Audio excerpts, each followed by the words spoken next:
DarkOfAllTrades here. Now, does atheism have a problem? I want to investigate that today.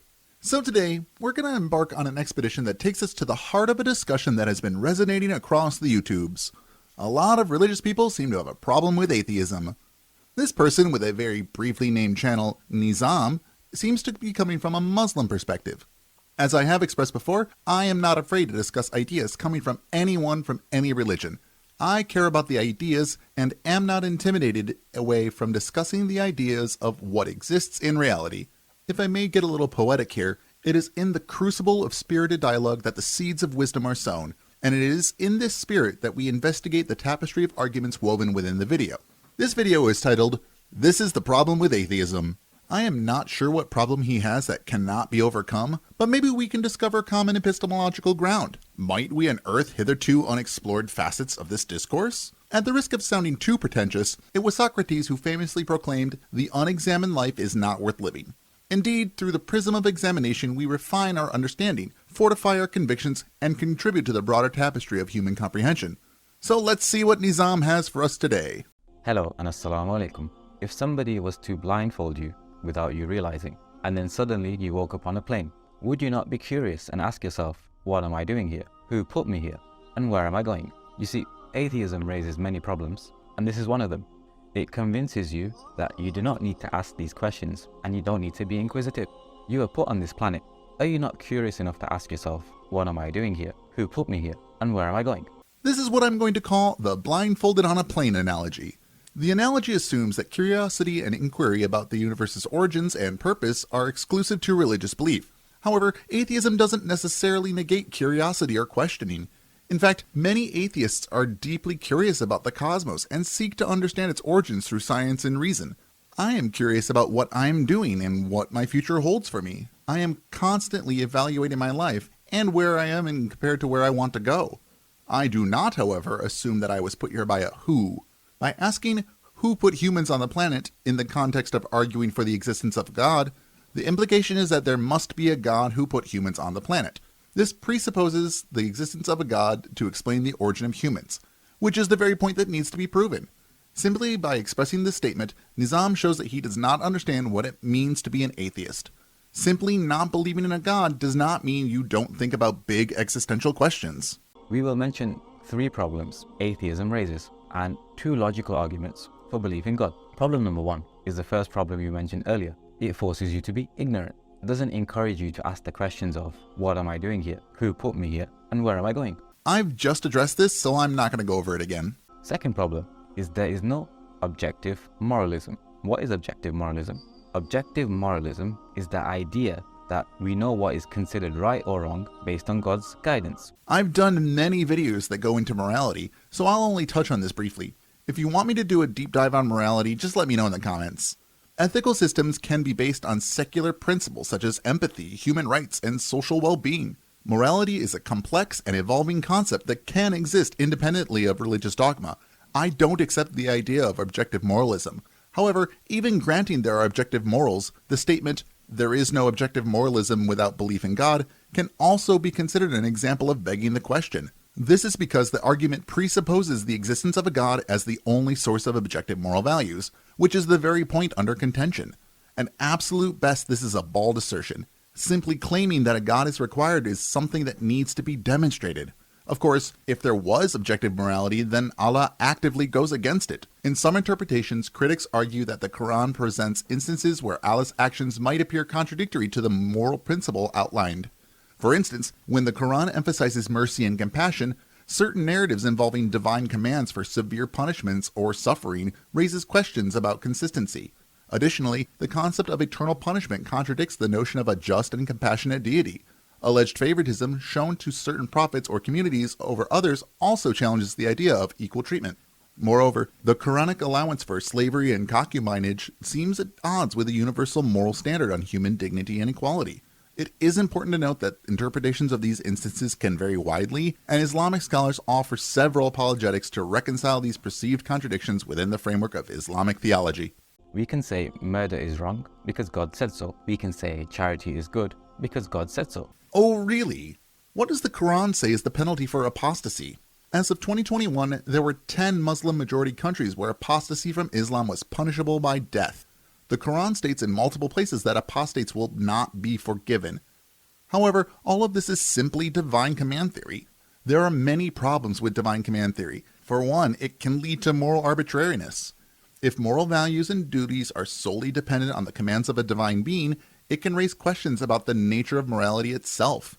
For example, if God were to command something morally objectionable, such as gratuitous cruelty, under divine command theory, it could be considered morally right solely due to divine command. This challenges the idea that moral principles are grounded in rational and consistent framework. Not only that, divine command theory proponents struggle to provide a clear, objective foundation for moral values and duties. Grounding ethics solely in the commands of a divine being can make moral judgments dependent on personal or cultural interpretations of those commands. This can lead to differing and potentially contradictory moral principles among different religious traditions and interpretations of divine will, casting doubt on the claim of an objective moral framework. If there is interest, I can make a whole video talking about a bunch of the problems with divine command theory. Let me know in the comments. Without belief in God, you cannot have objective moralism. It's impossible. You are bound by something called subjective moralism. I saw a clip from a debater named Destiny. He posed this question. Two people try to resolve a moral quandary. Two people have a moral question, and they come to the answer, and they have two different answers for it. But they both say that they've received revelation through God. How do you resolve that disagreement and figure out who's right and who's wrong?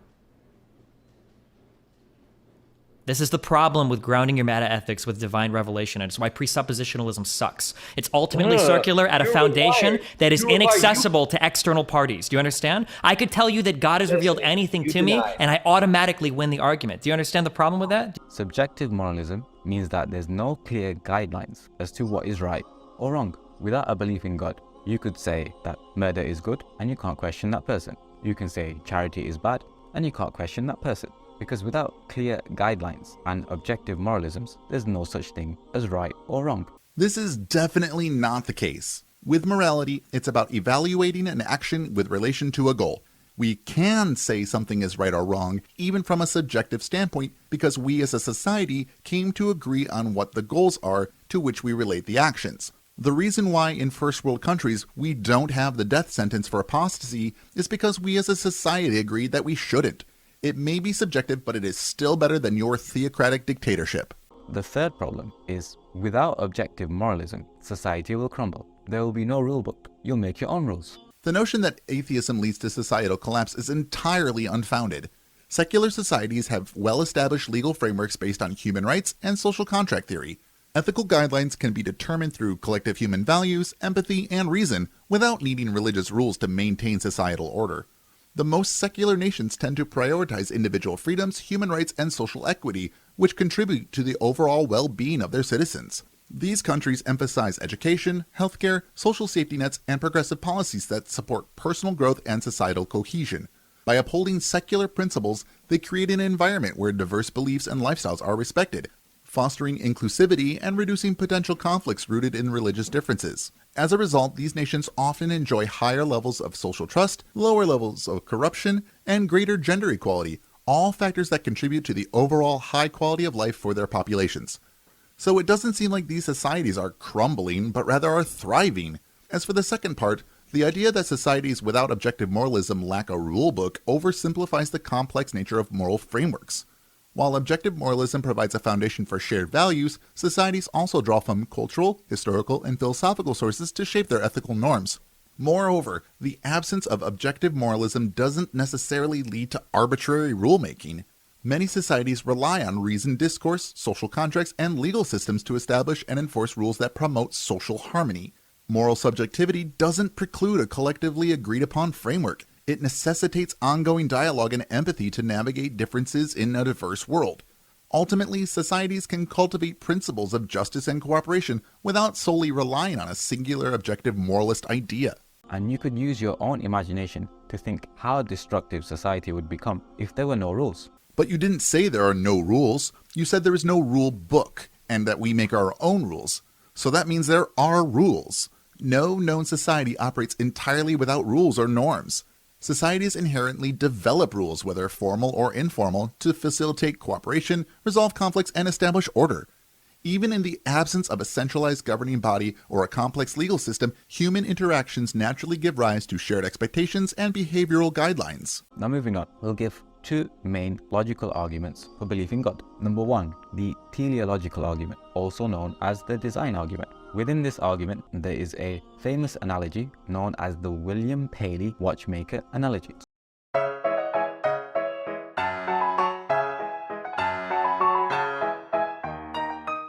I'm not going to dive too much into these arguments. There are hours of videos you can watch on them. I will happily make one if there is interest. However, to touch on it briefly, teleological argument assumes that complexity requires a creator. However, complexity can emerge through natural processes such as evolution and cosmological evolution. The anthropic principle and multiverse theories provide an alternative explanations for the apparent fine-tuning. The second argument is the contingency argument.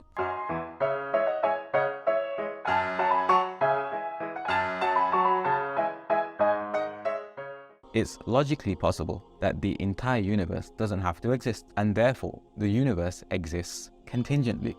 The contingency argument assumes that a God is the only solution to the question of existence. However, proposing a complex eternal being as the solution raises further questions about the being's origin and complexity. Natural explanations such as quantum fluctuations provide alternative perspectives on the universe's origins. My personal favorite response to this is to push a creator's creator.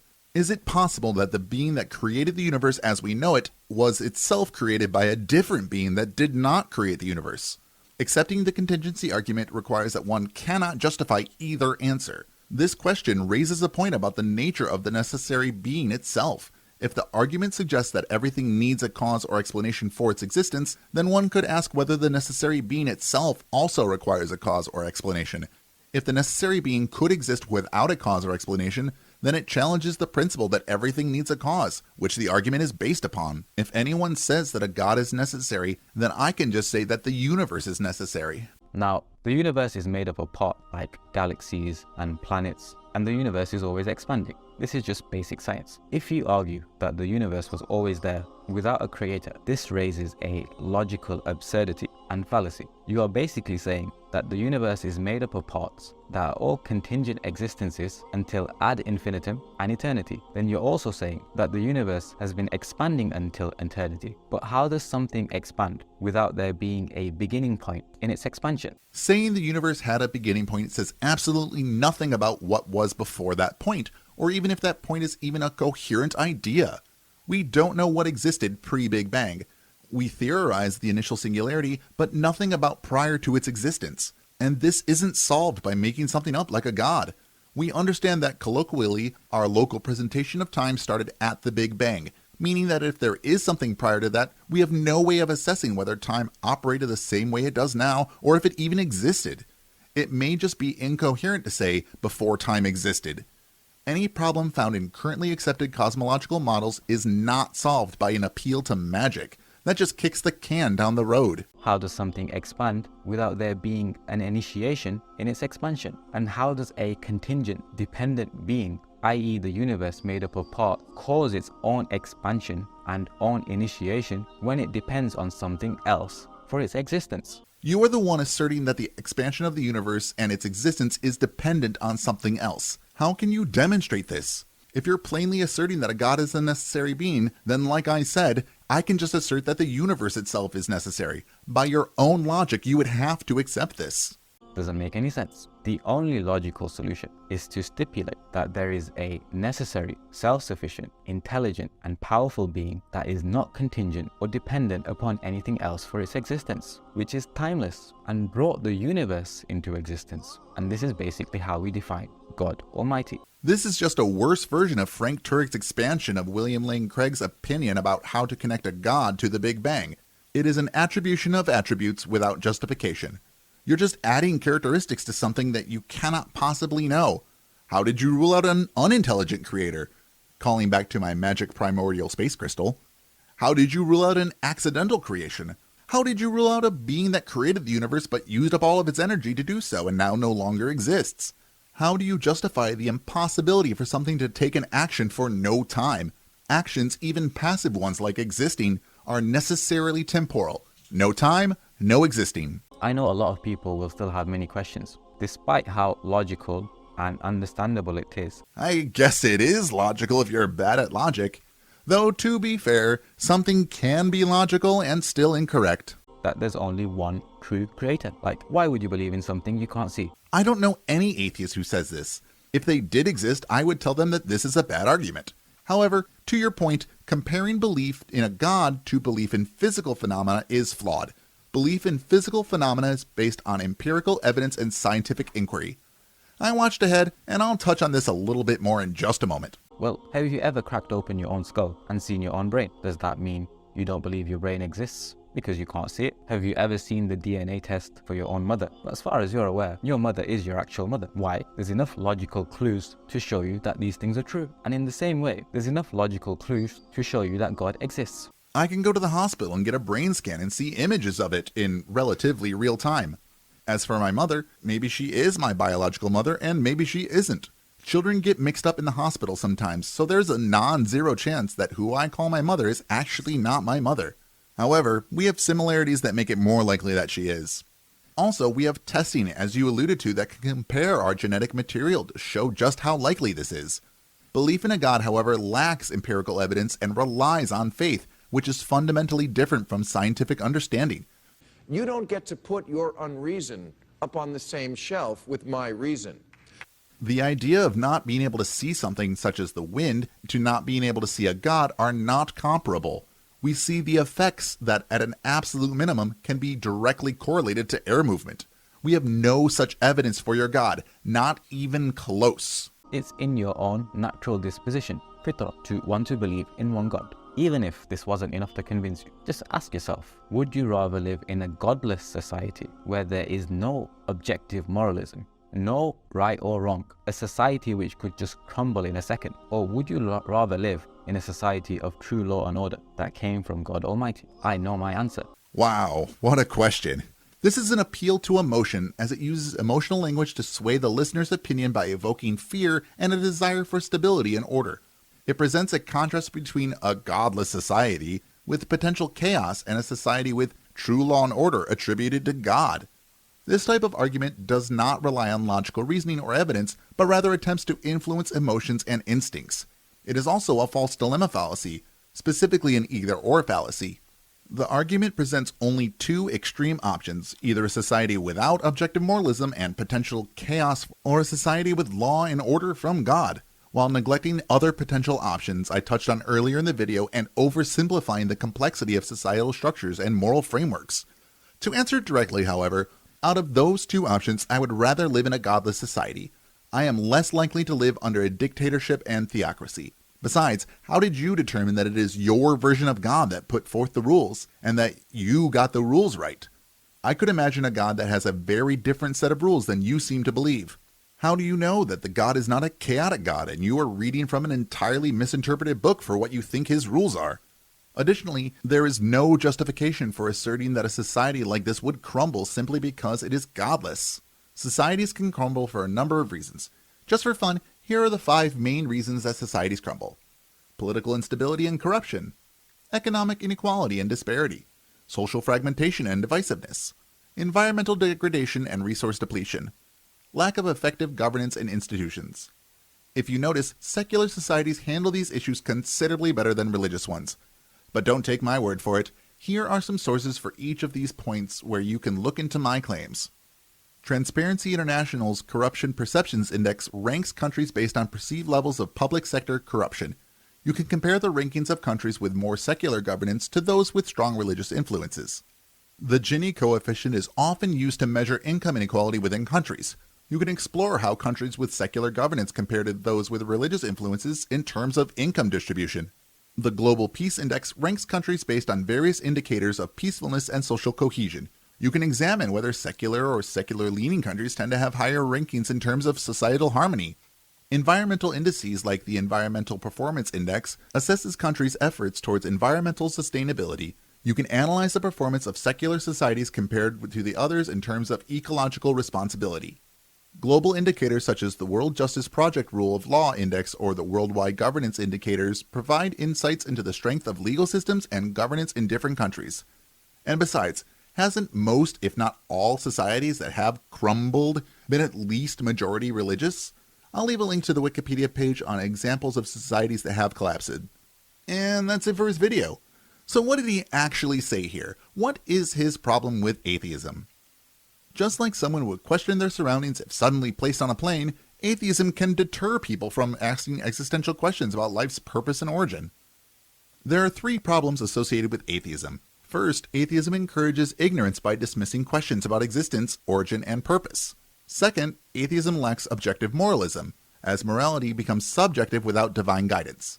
Third, without objective moralism, society would collapse into chaos. He then presents 2 logical arguments for the existence of God. The first is the teleological argument using the analogy of a watch and the universe's complexity to imply intelligent design. The second is the contingency argument, positing that the universe's existence relies on a necessary, self-sufficient being. He then asks whether atheists would dismiss belief in things they can't see, like their own brain. It suggests that logical clues and a desire for belief in one God are inherent in human disposition. The video concludes by positing a choice between a godless society, lacking in moralism, and a society with true law and order from God Almighty. It implies that the latter is preferable for stability and objective morality. That's it for this one. What did you think? Do you think that Nizam has a legitimate problem with atheism? Or do you think he created a vicious straw man which he tries to take down with manipulative language? Let me know in the comments below. I see a lot of videos like this from apologists, and frankly, it gets a bit old responding to the same thing over and over. But perhaps this is a slightly fresher take on some old examples. If you enjoyed this cosmic disclosure, don't forget to give that like button a little cosmic nudge. It is the gravitational pull that lets us know you're orbiting along with us. And hey, if you're as starstruck by these discussions as I am, hit subscribe if you haven't already. That way you'll never miss a chance to join me on another cosmic escapade into the realm of thought-provoking content. Another super thanks to Tigger62, who sends me a super thanks on my last video on Answers in Genesis Canadialand's posit of What God Do I Not Believe In? Saying, "It seems to me that he is proposing a leading question. He framed it so the response could be easily attacked as being inaccurate, straw man, and allow him to claim a win over the atheist." I couldn't agree more, good sir. If I were to respond with characteristics and get a single one even a little bit off from what he believes, he can just say, "Well, I don't believe in that God either." And I would have wasted the minutes to hours I would have taken to describe and debunk the God idea. It is quite a burden shifting. It is up to him to describe what he believes in, and that is what we can address. Good on you for catching that, and don't let anyone try to pull that on you. An extra big thank you to my patrons, Long-Haired Lefty, Musical Ocelot, and Jammin' Bomb, who are the invisible wind beneath my wings that disprove a God. You raise me up. If you'd like to join these wonderful humans, you can join them for as low as $1 a month at patreon.com/DarkOfAllTrades, which will also give you access to exclusive videos to really reinforce your atheist knowledge, or you can show your support by hitting super thanks. All of your support means the absolute world to me and keeps me going. Thank you for coming with me, and as always, keep learning.